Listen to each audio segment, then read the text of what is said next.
Aujourd'hui, les Philippines sont devenues l'un des pays les plus répressifs d'Asie pour les paysans, les défenseurs de la terre et les autochtones. Riches en ressources naturelles, les terres du pays attisent la convoitise des investisseurs locaux et étrangers. Soutenus par un gouvernement qui ferme les yeux sur les violations des droits, malgré l'existence de lois comme celle de 1977, censée garantir le respect des communautés autochtones et le consommement libre, informé et préalable. D'après le réseau d'action sur les pesticides Asie-Pacifique, l'année 2024 a été marquée par 6 attaques liées à des conflits fonciers, causant 9 morts. 41 autres personnes ont été arrêtées ou poursuivies pour avoir défendu leurs terres, tandis que 11 victimes ont subi des menaces ou des violences physiques. À l'échelle mondiale, seul le Mexique présente un bilan plus lourd. Malgré cette réalité, le président Ferdinand Marcos Jr. continue de se présenter comme un champion des droits humains.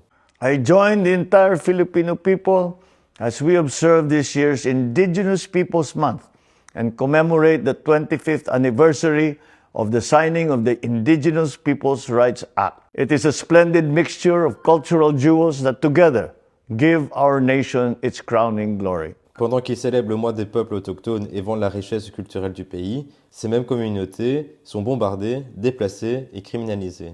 Depuis son arrivée au pouvoir, 11 bombardements ont visé des villages entiers, notamment en Cordillère et Minodoro. Plus d'une centaine d'arrestations arbitraires, des déplacements forcés et des projets destructeurs, comme le méga barrage de Calikanan-Laiban, continuent de menacer leurs territoires ancestraux.